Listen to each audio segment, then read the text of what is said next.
Ini pertanyaan, mudah-mudahan orangnya bertanya bukan untuk menjebak atau untuk mencari-cari kesalahan.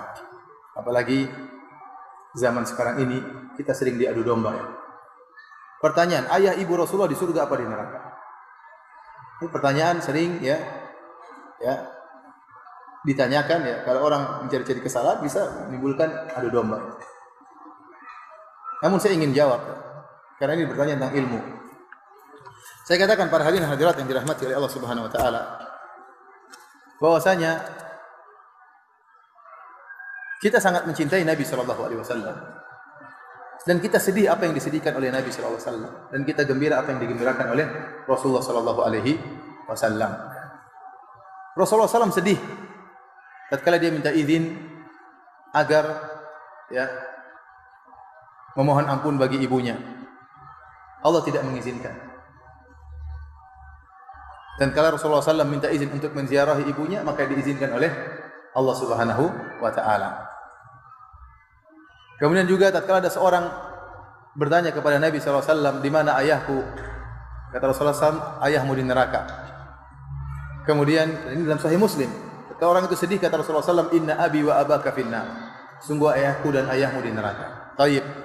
Masalah ayah ibu Nabi di neraka atau tidak masalah yang gaib. Maka tidak boleh kita mengucapkan tentang masalah ini kecuali dengan dalil, bukan pakai perasaan. Dan Rasulullah SAW telah jelaskan dalam Sahih Muslim bahwasanya ayahnya di neraka jahanam dan ibunya tidak diizinkan agar dia mohon ampun buat ibunya. Apakah kita berani melanggar perkataan Nabi SAW? Saya katakan memang ada sebagian ulama yang berusaha mentakwil hadis ini, mengatakan maksudnya ayahku dan ayahmu di neraka, maksudnya pamanku di neraka, yaitu Abu Talib misalnya. Tapi ini dibantah oleh Imam Nawawi rahimahullah. Imam Nawawi rahimahullah, ini apa yang saya sampaikan ini terdapat dalam buku Al-Minhaj Syarah Sahih Muslim. Imam Nawawi tegas dalam hal ini menjelaskan ayah dan ibu Nabi SAW di neraka jahanam. Oleh karenanya di antara dalil yang menguatkan bahwasanya ayah dan ibu Nabi SAW di neraka jahanam, bahwasanya saya tidak pernah mendapati doa Nabi mohon ampun buat ayah ibunya. Antum pernah dapati doa Nabi SAW berdoa, Rabbi gufirli wali walidayya? Pernah? Ada atau tidak? Padahal sebagai anak yang berbakti dia harus sering mendoakan kedua orang tuanya. Tapi saya tidak pernah menemukan Nabi berdoa, Rabbi gufirli wali walidayya. Yang ada dalam Al-Quran, Allah merintahkan kita berbakti kepada orang tua. Allah berkata, wa qur rabbirhamhuma kama rabbayani shaghira. Tetapi doa Nabi sendiri, antum baca buku hadis-hadis, tidak akan antum mendapati Rasulullah SAW mengatakan, ya Allah ampunilah aku dan ampunilah kedua orang tuaku. Jadi saya lebih condong kepada pendapat Imam Nawawi yang menjelaskan bahwasanya karena Rasulullah SAW menjelaskan kedua orang tuanya di neraka, maka kita ikuti perkataan Rasulullah SAW. Kita mendahulukan hadis daripada perasaan. Kita mendahulukan hadis Nabi, sabda Nabi daripada perasaan. Saya tidak berani mengatakan ayah Nabi di surga. Saya enggak berani. Nabi bilang di neraka. Apakah saya bantah Rasulullah SAW? Saya enggak berani.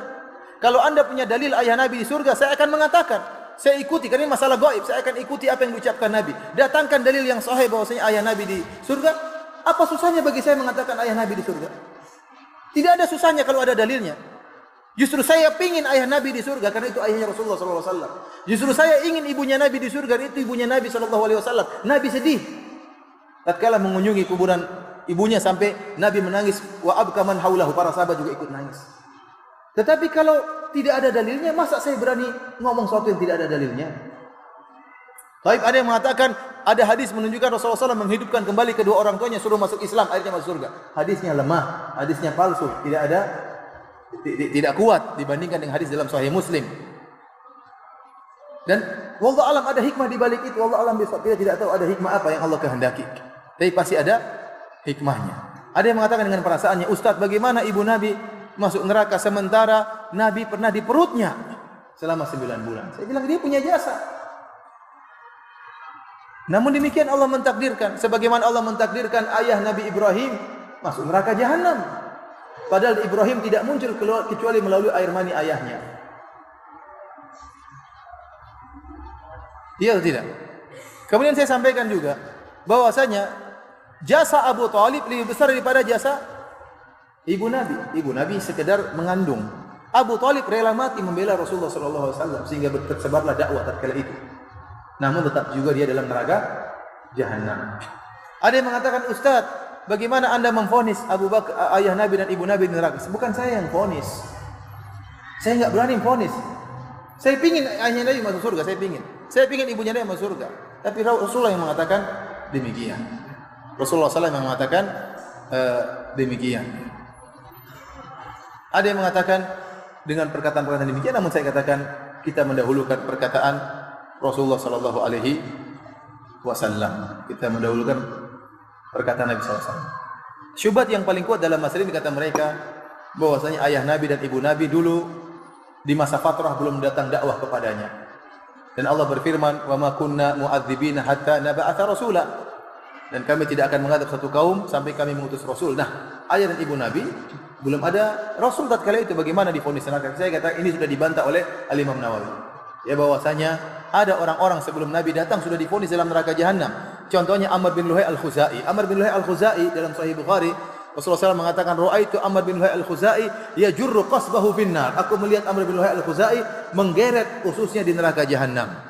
Kenapa? Li'annahu awwalu man sayyaba sawaib. Karena dia orang yang pertama kali mengkeramatkan onta dan kambing-kambing tidak boleh dinaiki dan tidak boleh disembelih dan macam-macamnya. Dia yang pertama kali membuat kesyirikan membawa kesyirikan ke Jazirah Arab. Waktu itu Nabi belum ada. Tetapi ingat, ada dakwah tauhid. Oleh karenanya ada orang-orang yang disebut oleh para ulama dengan al-ahnaf. Orang-orang yang berada di atas agama tauhid, seperti contohnya Waraqah bin Naufal. Dia sudah di atas tauhid, dia Nasrani tapi dia tidak berbuat kesyirikan. Dan ada beberapa orang disebutkan dalam sirah Nabi sallallahu alaihi wasallam. Jadi sisa ajaran Ibrahim masih ada. Dan Al-Imam Nawawi rahimahullah menjelaskan bahwa ini menunjukkan bahwasanya dakwah tauhid sudah sampai kepada kedua orang tua Nabi, namun mereka berdua tetap di atas kesyirikan. Buktinya Rasulullah SAW vonis mereka berdua di neraka jahanam. Wallahu a'lam bishawab. Ini ilmu yang saya sampaikan, yang saya pahami. Nah, kalau ada orang mengatakan ada pendapat yang lain, silakan ada pendapat yang lain, ya. Dan saya berharap pendapat tersebut lebih bagus dari pendapat saya yang menyatakan Nabi, ayahnya dan ibunya di surga. Saya ingin ayah dan ibu Nabi di surga. Namun saya tidak bisa berbicara dengan hawa nafsu, saya harus ikut dalil. Kalau ada dalilnya saya akan ikuti. Kalau enggak, saya tetap kembali kepada sabda Nabi sallallahu alaihi wasallam. Wallahu ta'ala alam bisawab.